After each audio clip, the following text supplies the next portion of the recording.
जय सिया राम दोस्तों, आप सभी लोगों का बहुत बहुत स्वागत है हमारे चैनल प्रिटी कॉर्नर में। और आज की इस वीडियो में हम लोग सुनेंगे माघ माह का महात्म्य अध्याय 2।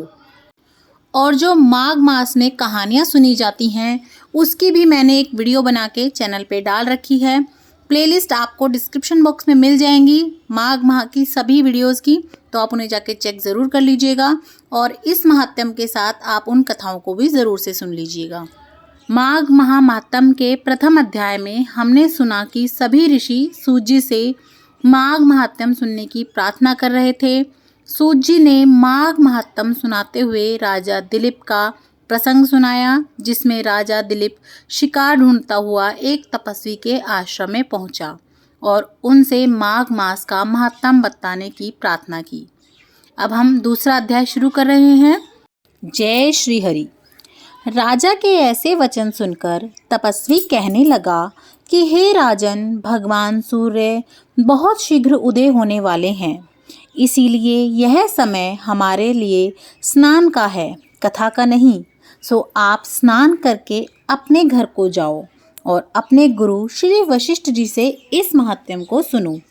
इतना कहकर तपस्वी सरोवर में स्नान के लिए चले गए और राजा भी विधि पूर्वक सरोवर में स्नान करके अपने राज्य को लौटा। अपने महल में जाकर तपस्वी की सब कथा राजा ने रानी को सुनाई। तब सूत जी व्यास जी से पूछने लगे, हे गुरुदेव, कृपया बतलाइए, राजा दिलीप ने अपने गुरु वशिष्ठ जी से क्या प्रश्न किया और उन्होंने क्या उत्तर दिया, सो सब कहिए। व्यास जी कहने लगे, हे सूत जी, राजा दिलीप ने रात्रि को सुख से सोकर प्रातः समय ही अपने गुरु वशिष्ठ के पास जाकर उनके चरणों को छूकर प्रणाम करके तपस्वी के बताए हुए प्रश्नों को अति विनम्रता से पूछा कि गुरुजी, आपने आचार दंड नीति, राज्य धर्म तथा चारों वर्णों के चारों आश्रमों की क्रियाओं, दान और उनके विधान, यज्ञ और उनकी विधियां, व्रत, उनकी प्रतिष्ठा तथा भगवान विष्णु की आराधना अनेक प्रकार से तथा विस्तार पूर्वक मुझको बतलाई। अब मैं आपसे माघ मास के स्नान के महात्म्य को सुनना चाहता हूँ। सो हे तपोधन, नियम पूर्वक इसकी विधि समझाइए। गुरु वशिष्ठ जी कहने लगे कि हे राजन, तुमने दोनों लोकों के कल्याणकारी, वनवासी तथा गृहस्थियों के अंतकरण को पवित्र करने वाले माघ मास के स्नान का बहुत सुंदर प्रश्न पूछा है। मैं तुम्हें माघ स्नान का फल बताता हूँ, ध्यानपूर्वक सुनो। जो लोग होम, यज्ञ तथा इष्टपूर्त कर्मों के बिना ही उत्तम गति प्राप्त करना चाहते हों, वे माघ मास में प्रातःकाल बाहर के जल में स्नान करें। मकर राशि के सूर्य के आने पर माघ मास में स्नान का फल गो, भूमि, तिल, वस्त्र, स्वर्ण, अन्न, घोड़ा आदि दानों तथा चंद्रायण और ब्रह्मकूर्च व्रत आदि से भी अधिक होता है। वैशाख में जल और अन्न का दान उत्तम है।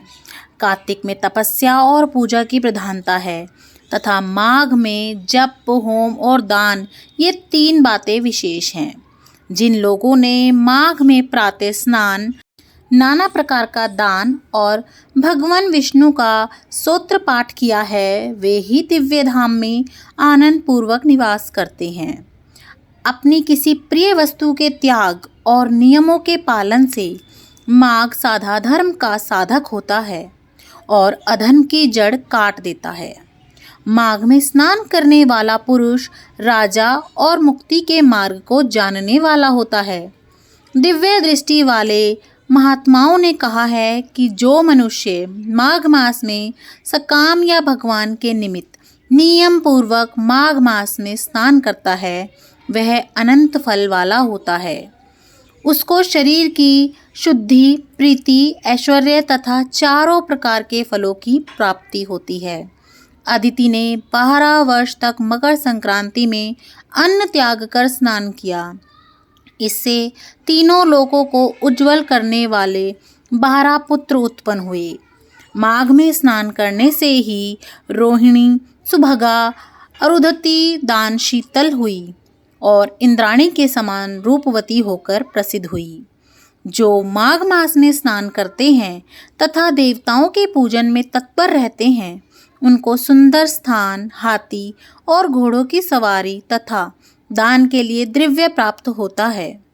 अतिथियों से उनका घर भरा रहता है और उनके घर में सदा वेद ध्वनि होती रहती है। वह मनुष्य धन्य है जो माघ मास में स्नान करते हैं, दान देते हैं तथा व्रत और नियमों का पालन करते हैं। अन्य पुण्यों से स्वर्ग में गए हुए मनुष्य पुण्य समाप्त होने पर वहां से लौट आते हैं, किंतु माघ स्नान करने वाले मानव कभी भी वहां से लौटकर नहीं आते।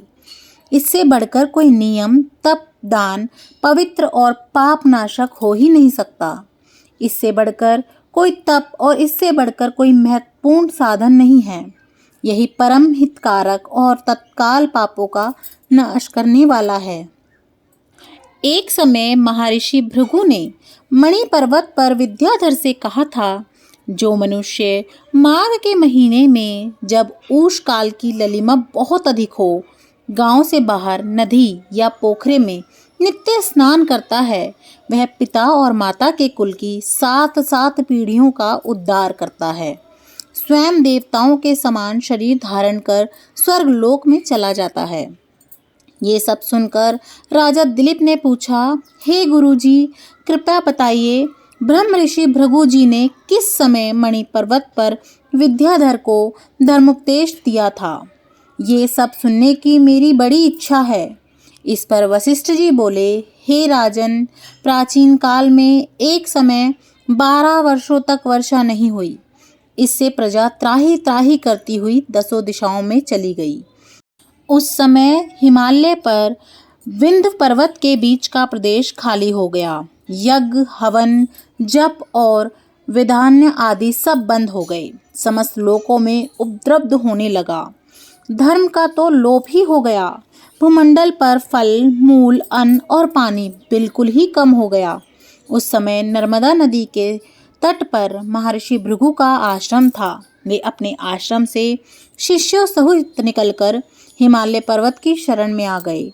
वहां कैलाशगिरी पश्चिम में मणिकूट नाम का पर्वत था, जो सोने और रत्नों का बना हुआ था। उस परम रमणीय श्रेष्ठ पर्वत को देखकर अकाल पीड़ित महर्षि भृगु का मन बहुत प्रसन्न हुआ और उन्होंने वहीं अपना आश्रम बना लिया। इस पर्वत की चोटी नीली और नीचे हिस्सा सुनहरी होने से सारा पर्वत पीतांबरधारी श्री भगवान की सदृश्य लगता था। पर्वत के बीच का भाग नीला और बीच बीच में कहीं कहीं सफेद स्फटिक होने से तारों से युक्त आकाश जैसी शोभा को प्राप्त होता था। रात्रि के समय वह पर्वत दीपकों की तरह चमकती हुई दिव्य औषधियों से पूरित किसी महल की शोभा को प्राप्त होता था। वह पर्वत शिखाओं पर बांसुरी बजाती और सुंदर गीत गाती हुई किन्नरियों तथा केले के पत्तों की पताकाओं से अत्यंत शोभा को प्राप्त हो रहा था। यह पर्वत नीलम, पन्ना, पुखराज तथा इसकी चोटी से निकलती हुई रंग बिरंगी किरणों से इंद्रधनुष के समान प्रतीत होता था। स्वर्ण आदि सब धातुओं से तथा चमकते हुए रत्नों से चारों ओर फैली हुई अग्नि ज्वाला के समान शोभ्यमान था। माघ मास महात्म्य अध्याय द्वितीय समाप्त। इसी प्रकार से हमारा माघ मास का महात्म्य अध्याय 2 संपूर्ण होता है। तो आप लोगों को मेरी वीडियो कैसी लग रही है, आप मुझे ज़रूर बताइएगा कमेंट में। और अगर अच्छी लग रही हो, मेरा चैनल पसंद आ रहा हो, तो ज़्यादा से ज़्यादा शेयर कीजिएगा, लाइक कीजिएगा और अगर अभी तक सब्सक्राइब नहीं किया है तो प्लीज़ कर दीजिएगा। और अगर आपको मेरा चैनल पसंद आ रहा है, मेरी वीडियोस पसंद आ रही हैं, तो कमेंट बॉक्स में जय सिया राम लिखना बिल्कुल भी मत भूलिएगा। ज़्यादा से ज़्यादा शेयर कीजिएगा ताकि किसी के काम आ सके। देखने के लिए बहुत बहुत धन्यवाद। जय सिया राम।